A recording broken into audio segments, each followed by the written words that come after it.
So, responsible communication, Laura, when I look at it from the perspective of how organizations operate internally and how they deal with external parties or stakeholders, it's supposed to be consistent, because what happens internally will shed off whether you want it or not, So for me, I feel like the first thing to do is for us to really have responsible communication, it has to be modeled from within, from a culture perspective. You want to make sure that in this organization, our values are we are accountable to one another. That's one.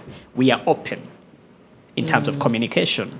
We can be called out whenever we are going off, and leaders should be open for rebuke. Internally, we are open to feedback. And we really take feedback seriously. That is responsible.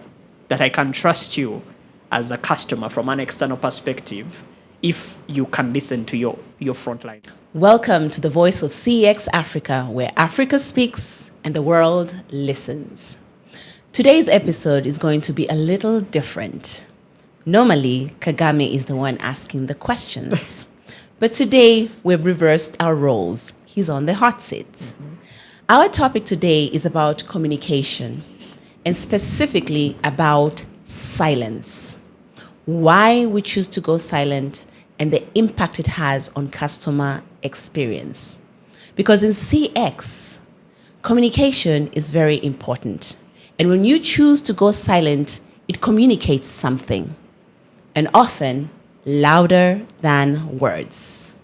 I'll be your host, Laura Minde, your certified hospitality trainer, and with me, our very own Kagame Steven, your certified marketer and CX futurist. Excellent. So, Kagame, let's get started. Yes, Laura. We are talking about communication. And one aspect of communication is silence, which is often never recognized. So why do you think organizations choose to go silent in moments of friction or frustration or crisis? Laura, first of all, that's a very good topic. And I would love to appreciate you for choosing out such a topic because it relates with our day-to-day. And I like the fact that you called it the silence gap because we are never taught to be silent. In communication, one thing I've learned is that they teach us to just speak. But again, in teaching us to just speak, when we keep quiet, we never realize that it actually sounds louder than any other thing.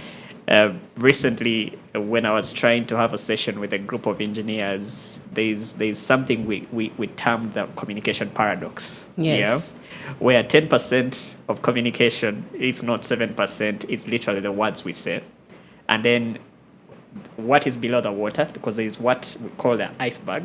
We have what's above the water and what's below the water. Yes. What's below the water is the emotions, the body language, the tone of voice, many other things that are never communicated but actually speak louder. So going back to your question of why do organizations actually incline to silence in moments where they're expected to speak? Yes.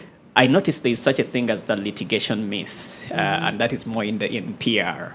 I noticed that some organizations are wired by their legal teams to wait to speak until they have the right answer to say. In much of the time, maybe it's like a crisis management approach. And that, in the long run, actually doesn't get things done.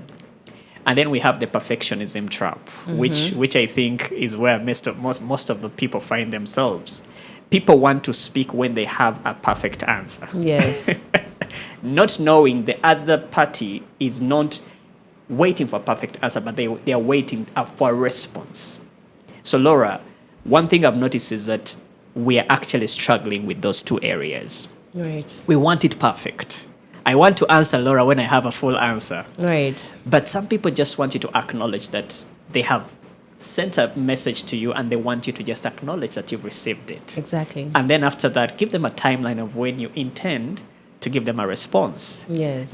People think that customers or any individual wants a right answer. Right. But they just want to hear you speak back to them. Right. They just want to hear you respond to them.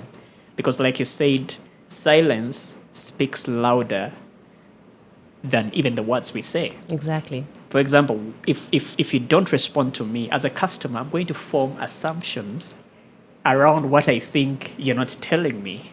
And one of the things that I've noticed, Laura, and this I might want to emphasize, is customers are going to incline to the negative perspective of things when you go silent. One example, in my practice as a pharmacist, Laura, I noticed that whenever we didn't communicate to patients about the unavailability of some medicines, the patients kept in a limbo that caused them to have frustration, disappointment. Back end, we knew the problems that were happening, but no one was bold enough to come and have a conversation with the customer. Yes. So that made them leave dissatisfied. And I mean, you've talked about a very important experience on your travel back to Kigali. You might want to tell me how you're feeling already by the silence you're experiencing. Yeah, I would love to share that story. But what you just said here, you talked about legal teams. You talked about trying to curate the perfect answer. So if I understood you correctly, is that you're saying we choose silence intentionally because of our systems and processes, and maybe sometimes because of the fear that we may have of giving a wrong answer. Exactly. Is that what I understood? That's it, Laura. So it's an intentional choice. It's very intentional. Okay. Yes, for some cases, because silence is categorized into three facets. We have the strategic silence, which I think is employed whenever we are dealing with crisis. That's the PR-related silence. Yes. And then we have the culture silence. That is habitual. Yes. That here we keep quiet when things are not clear. Then we have the systemic silence, where systems are broken. Maybe it's like a tech company. Even the escalation processes are broken, so everything just goes dark. Yes. We don't communicate. Yes. That one is not intentional, it's accidental. Yes. But the intentional one is the strategic silence. Okay. And that's the crisis one that I talked about. So we are doing that to protect the organization internally. Exactly. But of course, that has an implication to our customers externally, correct? Correct. So let's go to that story that I told you earlier. So what happened? Actually, a couple of days ago, I was meant to travel from Kilimanjaro Airport back to Kigali. So the moment I arrived at the airport when I'm supposed to check in is the moment I got a text message that my flight has been rescheduled. On arrival. On arrival at the airport, at the check-in desk. Remember, this customer, which is me, had to wake up early in the morning to be in time at the airport to check in early for a morning flight. Yes. And then you only send a message as I am checking in that, oh no, this flight has been rescheduled to later on the day, only to arrive the next day in Kigali. So, of course, this wasn't sitting well with me, and I told them this is not an option because I needed to be in Kigali on a specific day at a specific time. So there was a little bit of friction. So they proposed a solution, which I agreed to the solution, which I was supposed to buy a different ticket from a different airline in the agreement that they would reimburse me the money that I spent on a different airline. So I did that. And they told me this process of reimbursement will happen when I arrive in Kenya. My God. When I arrived in Kenya, it was a different story. There was denial. There was lack of acknowledgement of what the earlier team in Tanzania did. Yes. And then, of course, I went to send messages to now the respective key people via text messages. I was met with silence. So I escalated by sending a very long email. I was met with silence. So now, my question to you, what do you think, because we talked about you're doing this maybe to protect yourself internally. Yes. But what does it mean externally for the customer who's experiencing this, where at this moment as we speak here, they still have not responded to me? So like you said earlier, I've made so many assumptions in my head. I've had all the worst case scenario because I'm not thinking about the best case scenario. I'm thinking about the worst case scenario. And one of those worst case scenarios that, okay, they're going to say A, B, C. And once they say that, I just cancel them. I cancel this airline and I'll make sure I know the whole world knows about this airline. So tell me. Yes. What do you think happens? Yeah, and I mean, that's very dangerous. Now, looking at just your case scenario, I'm just looking at Laura in a state of, once these guys don't communicate, I'm already looking out for another airline that I'll be working with, or I'm going to write a bad review exactly about them so the world gets to know about them. And it takes us back to a dissatisfied customer can detract about 30 more potential customers. That's how dangerous it is. And their silence is already causing expectations. You're creating anticipation for something negative to happen. I'm already. having anxiety. I It's can't anxiety. even sleep well. Yes, yes. So, Laura, this is what I get out of your experience. One, you don't feel recognized. Exactly. That's one. And you don't feel like you're valued as you expect to be valued. And that is already building an assumption around this brand that did give you the best experience. Exactly. You're now looking at, okay, the next time I'm traveling, which other brand should I be looking out for? So meaning if the customer lifetime value of Laura as our client is going to go down because she literally won't come back again if we do not reverse what's already happening. So silence in this particular case is already causing us to lose money in the long run. That's the revenue that we would have made out of Laura's travels because she's a traveler. She's always traveling. She's on the move much of the time.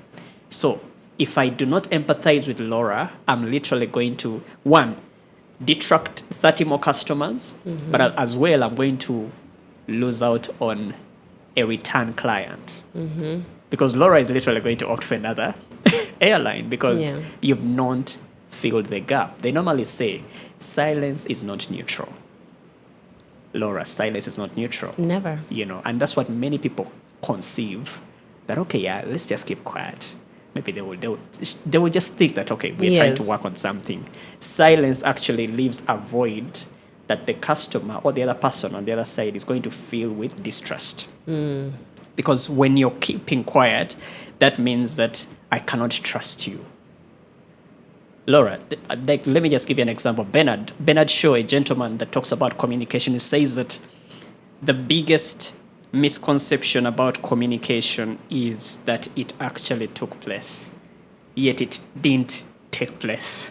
Repeat that. I would like you to repeat that again. The biggest misconception about communication is that it actually took place. I like that. And that's where many of us find ourselves. So the silent person thinks that I have communicated. Yes.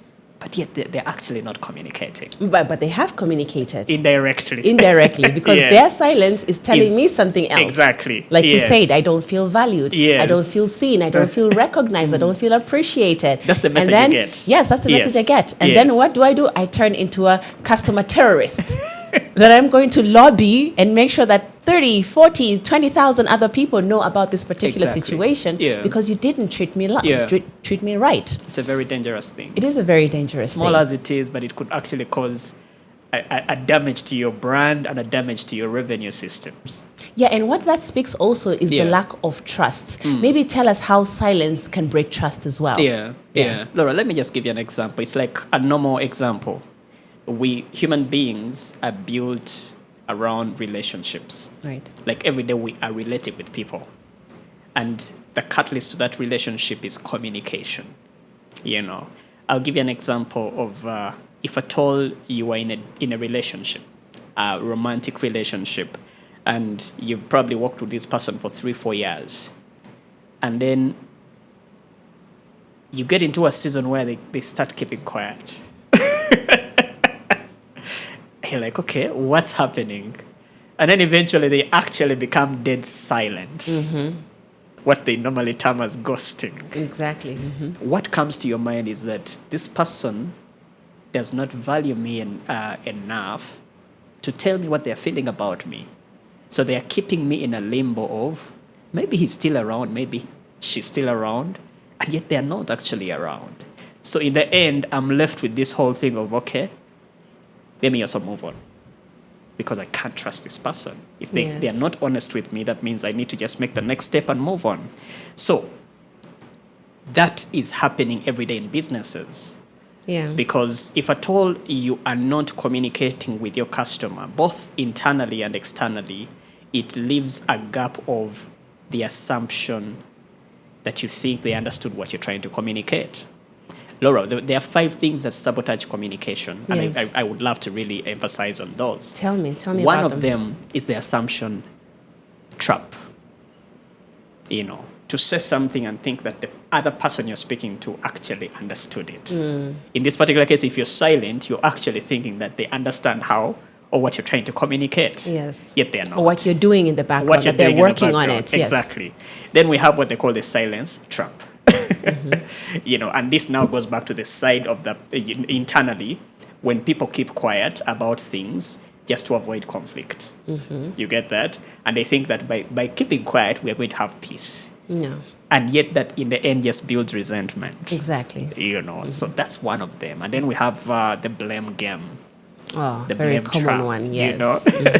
The blame trap literally shows you that when someone is faced with a challenge, or probably they are being told that they did something wrong, they are going to get that and drop it on someone else. They're like, I wasn't able to do that because Laura did do her part. Exactly. And that in the end breaks the communication. And then we have the fix it all, like I can fix it all, and it happens especially with leaders. We don't empower our teams enough to allow them to be able to do things, and they end up literally not feeling like they belong. Yes. The fix it all mindset, it's a trap. And I think, Laura, I mean, we've all faced that, where we do not want to delegate. Yes. Because you feel like they may not do it the way I really want it to be done. Because of lack of trust. Lack of trust. Yes. Yeah, so it really shows that trust is a very integral part to communication.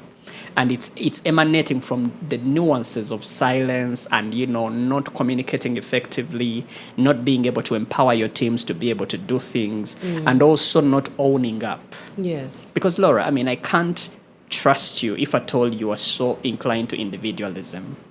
That's a problem we are facing much of the time. That if at all I'm internally now, talking about the internal perspective of an organization, if at all we are, individual glory oriented, like if I do it well, I'm going to be promoted. Yes. I don't care whether other people are doing their things the way they want.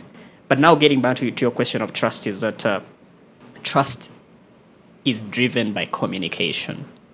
If I can't communicate, I can't be trusted. Exactly. It's the basis for building community. It's the basis for building societies. We are built around communication. Yes. Communication is what gives you trust. And trust is what builds this, it's what builds the, what you call like the fabric of a community or a society. So in this particular case, your company and whoever is outside your company is going to be dependent on how much trust you build in how you communicate, both verbally, both written communication, and even the branding that you have in your communication. Right. There are things that really build trust. Yeah. So I want to go back to a sentence that you said earlier, and you said silence is never neutral. Yeah. From a customer's point of view, it leaves a void of distress. Yeah. You say that. So I want you to maybe give me an example. Have you seen an environment where people got punished for speaking up and not punished for being quiet? And I think that happens very many times. Of course, I may not point out names in this case, but in our society, especially here, or many African settings, if you will, to really come out as someone who's trying to be, they normally call it arrogant, but in our previous conversation, we talked about arrogance, asking questions. Exactly. Or trying to really give your idea about something. You are labeled, as someone who's arrogant, like you said, but also someone who doesn't respect authority. Yeah. And much of the time, it creates friction between the person who's trying to be open in their communication, trying to say, okay, this is what I feel about this. Yes. And they are leaders. Yes. So, Laura, trust me, if at all your leaders are not open to communication or accountability, when you speak up, you're going to be labeled as someone who's toxic, someone who's trying to really rally everyone else to go against the company ethos. Exactly. And sometimes, when there's a problem that happens in an organization, so people choose to stay quiet because if you speak up, you're called also a snitch. Exactly. Right? You've heard that word? You're called a snitch. Yes. Why did you have to go say that? Exactly. Why did you have to tell them that we were handling that internally? Why did you have to go say it? Yeah. So what should we do then in this situation? No, I think it all goes down to, it has to be built and orchestrated by the leaders. Laura, trust me, if your leaders are not open to being questioned, that means whatever you do out down here is just, it's going to go down the drain because it's already broken up there. So, Laura, I faced that when I was working in the pharmacy department. Yeah. We had factions in the pharmacy. We had people who wanted to speak up and people who had literally just become puppets of, you know what, we are going to do whatever our bosses tell us. Yes. Even when it wasn't in the right confines of what they wanted to do. So the ones that actually wanted to speak up, they started, they were punished for speaking up. Yes, they were punished. Actually, many of them had to leave because the system could not allow them to be what they wanted to be. They couldn't express themselves. So it shows you that it was already broken up, and it created, a toxic environment where you had division. Some people want to speak up, others are like, no, I want my job. Yes. I need to actually keep around here. And I like that you say that I want my job, that you would rather see something happening that is not acceptable, that is against your company values, even your own personal values, but you do it to protect yourself. Your job, Because, like you said, everything rises and falls on leadership. If the leadership don't create the culture that we need to speak up, then we create the culture of silence. Meaning when crisis happens, disruptions happen, problems happen, we will keep quiet because we don't want to be snitches. That's it. Just reminded me of the silence cascade and how it actually builds into a culture. Yes. One team starts it. One team says that, okay, no, you don't have to respond. And then everyone else starts to pick up on that habit. And even the new hires will actually pick up on the same, like, oh, here, this is how they do it. You don't speak up when the boss has said something that doesn't align with what you want to do. And then eventually the culture is solidified. But it started with one team or one department doing things in a way that everyone said, okay, if this person can do this, then let's just continue. Let's go with the flow. That is the way we do things around here. Exactly. So the way we do things mindset is actually already affecting how everyone is thinking about how to communicate and relate with everyone.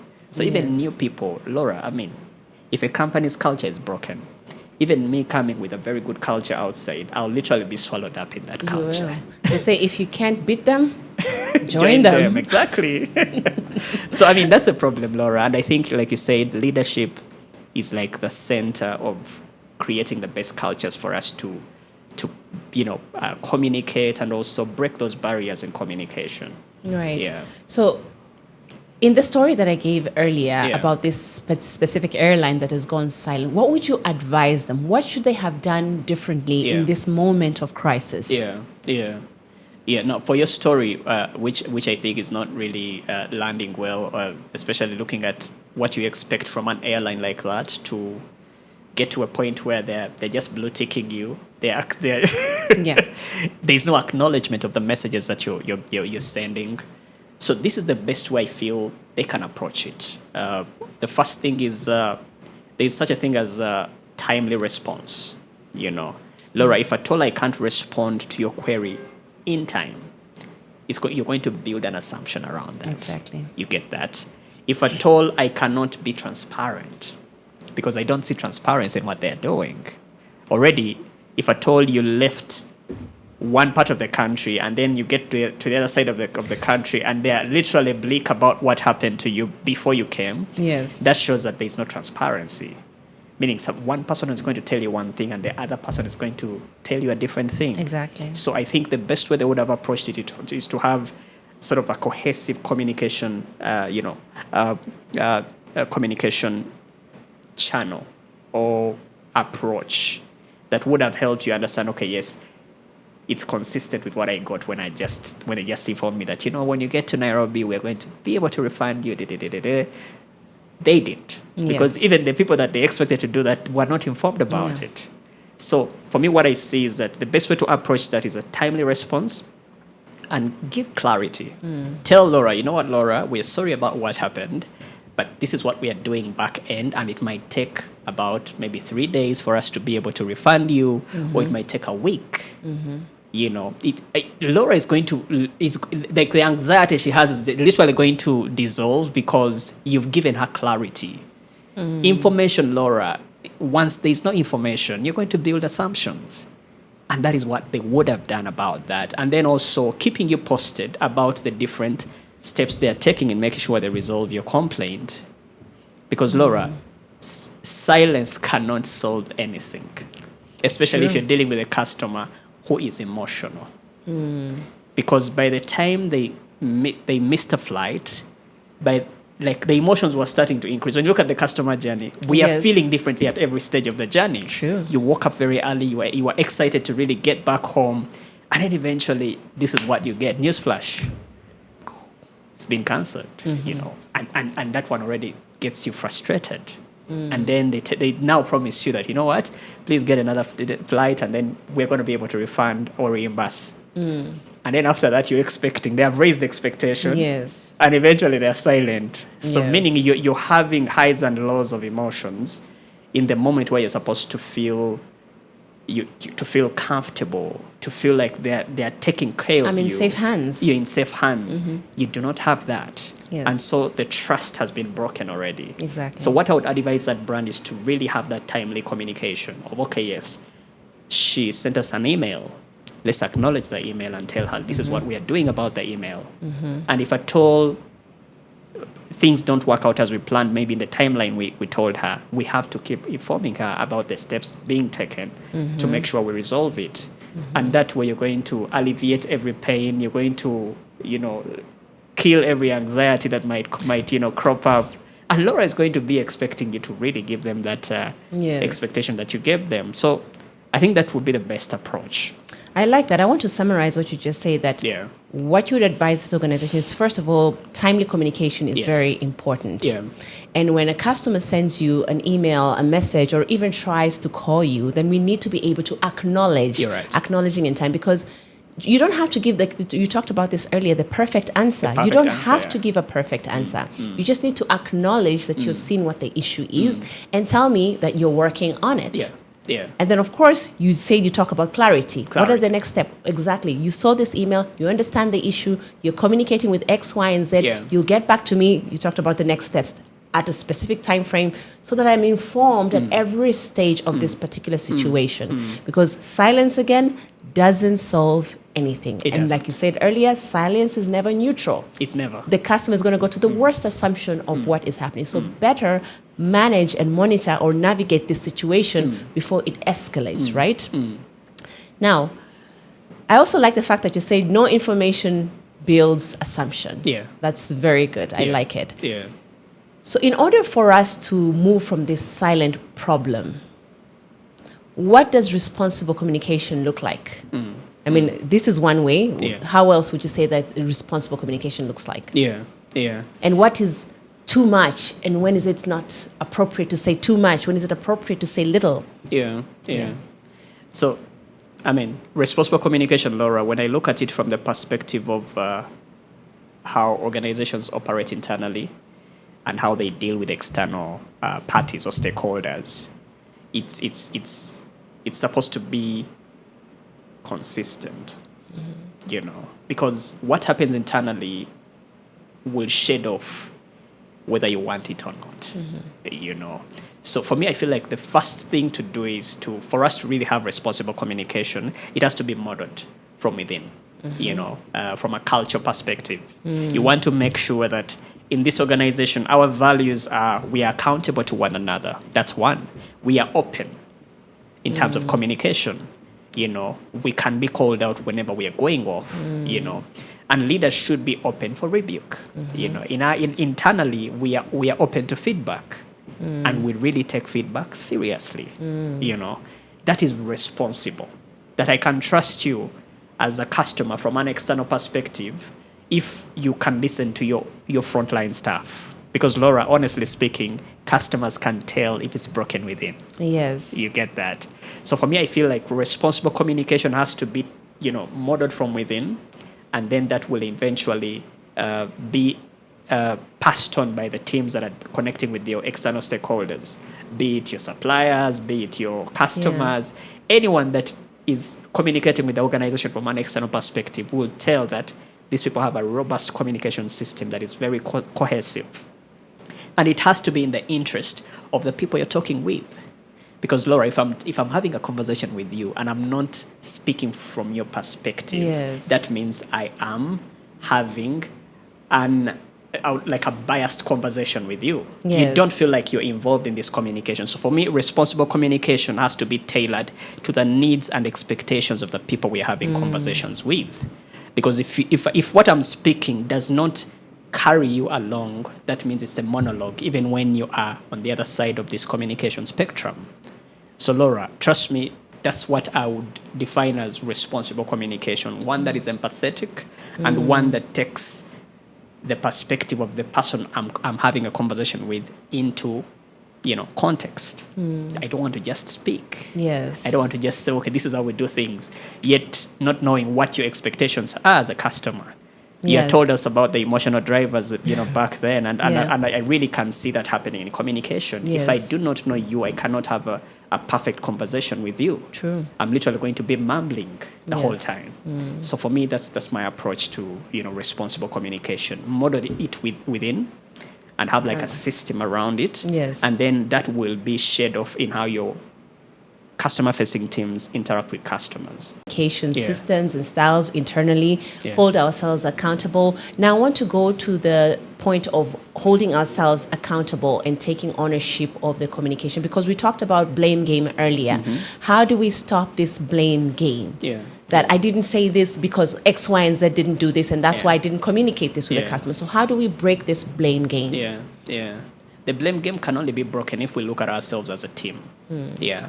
If I look at myself as a star among many, many other, people, it eventually takes away from the cohesiveness of how we're supposed to operate.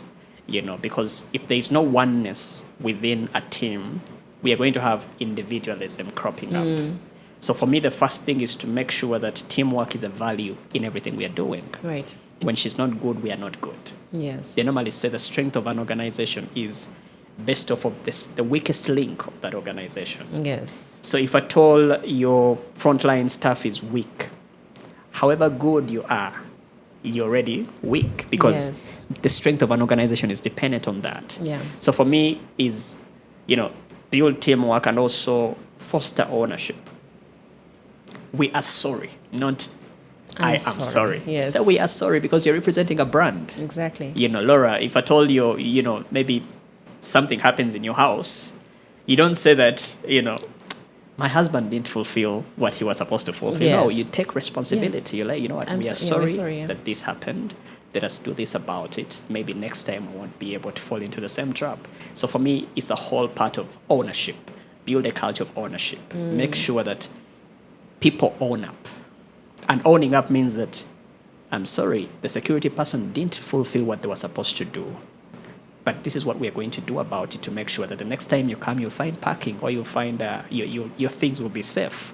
So ownership is very key, and also building a culture of teamwork. And what I heard from you, Kagame, is that Yeah. you still mentioned about acknowledgement. Yeah. Because acknowledgement is very powerful than even resolving the issue Yes, itself. that's true. It shows that Yeah. I've seen you. Yeah, I hear you. Yeah. I understand you. And I'm here to help you. Exactly. Or we are here to Exactly. help you.